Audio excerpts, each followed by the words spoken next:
¿Qué tal? ¿Cómo están? Vamos a seguir hoy con esta lectura dirigida de la carta a los romanos en la parte práctica y vamos a empezar el capítulo 14. El capítulo 14 trae un problema que afecta mucho a la iglesia de todos los tiempos. Fíjense ustedes cómo empieza. Recibid al débil en la fe, pero no para contender sobre opiniones. Estoy leyendo 14.1, ¿no? Fuertes y débiles, él señala. Ahora, lo primero que uno tiene que pensar es quiénes son los fuertes y quiénes son los débiles. En la iglesia no todos tienen el mismo discernimiento, porque el discernimiento lo vamos tomando con el tiempo, lo vamos adquiriendo, vamos creciendo. Se habla de los débiles no en el sentido moral. A veces alguien aplica mal este concepto y dice, sí, cayó porque es débil, pero el débil en la fe es otra cosa. El débil en la fe es aquel que todavía no ha desarrollado su discernimiento y que todavía está en una etapa fuerte de crecimiento. El Señor Jesucristo, cuando habla con Pedro en el capítulo 21 de Juan y le pregunta si lo ama, él hace una diferenciación. Él dice, en la primera pregunta, Jesús le responde, apacienta mis corderos. La siguiente, Jesús responde, apacienta mis ovejas. Y hay una diferencia entre corderos y ovejas. Incluso Jesús no dice ovejas, él utiliza un término en griego que significa el término cariñoso, como si nosotros dijéramos mis ovejitas. Quiere decir que Jesús está diferenciando que es un cordero, hay que apacentarlo, y hay que apacentar también a los otros. Y esta es la tarea que tenemos.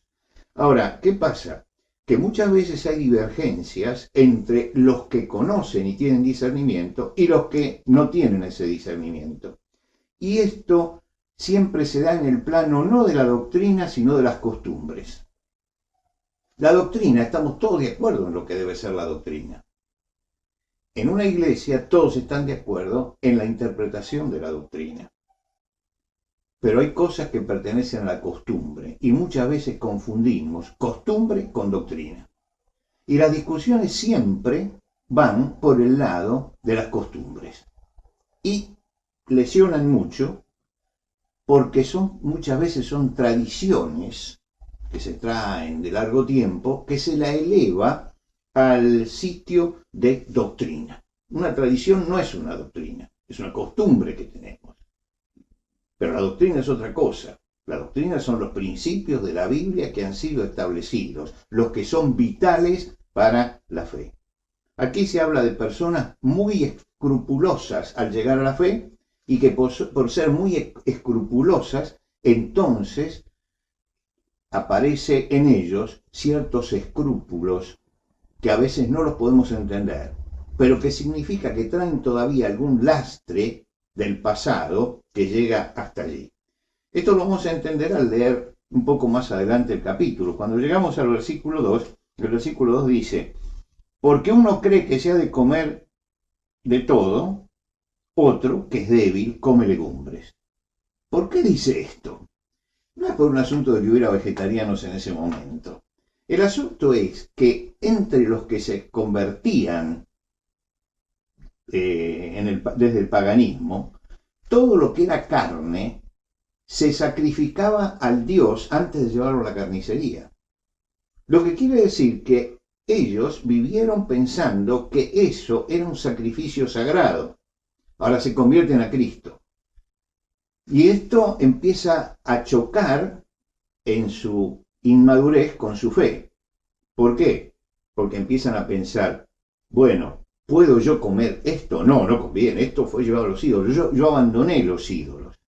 Ahora, el apóstol Pablo habla justamente de eso, y lo va a tocar también en la carta a los Corintios, cuando hable de estas cosas, en 1 Corintios 10, donde él va a explicar de que todo lo que se vende en la carnicería hay que comer sin preguntar, y que el ídolo nada es. Entonces, el maduro sabe que el ídolo nada es y compra la carnicería sin preguntar nada, porque sabe que todo lo que viene de la naturaleza viene de Dios.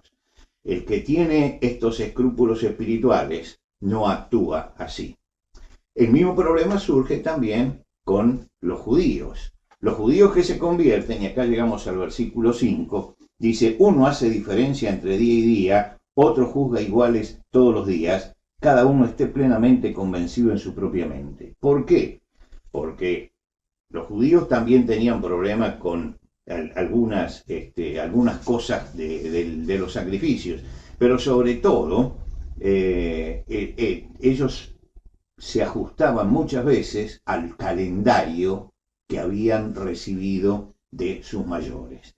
El apóstol Pablo escribe en la carta a los Gálatas, guardáis los días, los meses, los tiempos, los años, como diciendo, no se desprendieron todavía de eso.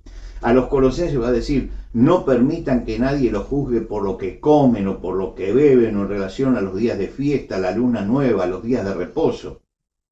Quiere decir que hay temas que forman parte de las costumbres y que se traían. No así el tema de la circuncisión, que ese es un tema doctrinal. Pero estos asuntos de guardar ciertas fiestas o ciertos días es algo que viene de la costumbre y por lo tanto él dice todos los días en definitiva son iguales y todos los días vienen del Señor. Ahora, ¿cómo nos relacionamos? ¿Cómo se tiene que relacionar el que tiene discernimiento con el que no tiene discernimiento? Vamos al versículo 3. El versículo 3 dice, el que come no menosprecia al que no come. Y el que no come no juzgue al que come, porque Dios lo ha recibido. Quiere decir que no hay que emitir juicio. El fuerte menosprecia al débil. Fíjate vos, esta persona todavía trae eso, tiene estos escrúpulos. Dice, no lo menosprecies, está creciendo. Y por el otro lado, el débil empieza con las críticas, con los chismes. Bueno, se le dice a uno, no lo menosprecies y no juzgues. El fuerte que no menosprecia al que come y que no juzgue al que come. Es decir, y el débil que no tenga habladurías. En los juicios, juzgar al otro es hablar y hablar de más.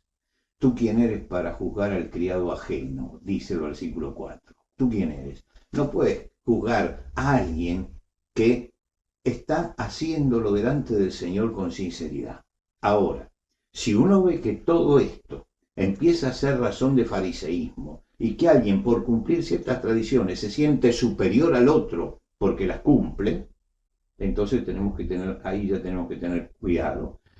Un viejo pastor decía, hay que tener cuidado, hay que tolerar al hermano débil, pero hay que tener cuidado con la dictadura de los débiles, porque puede llegar al fariseísmo.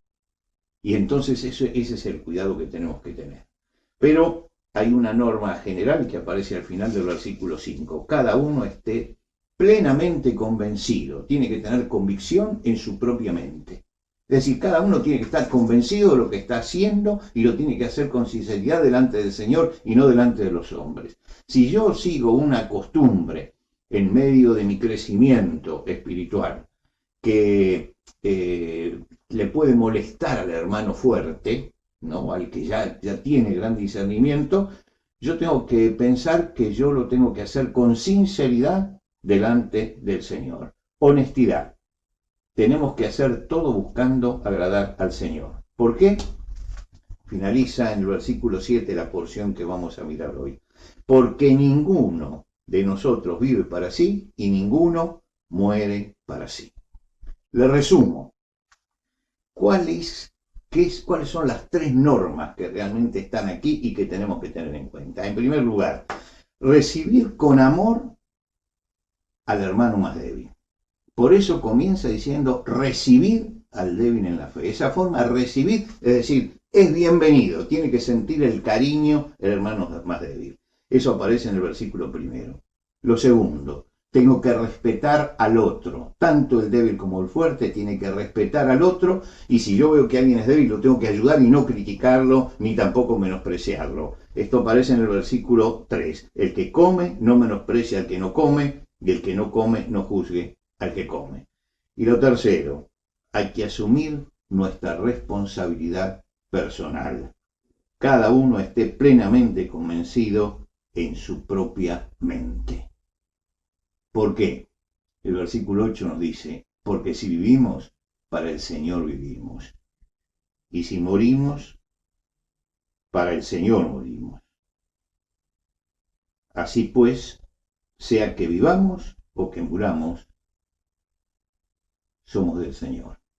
Y esto es lo importante, que toda nuestra vida esté puesta en el altar de Dios y todo lo que hagamos, lo hagamos con sinceridad frente a Él.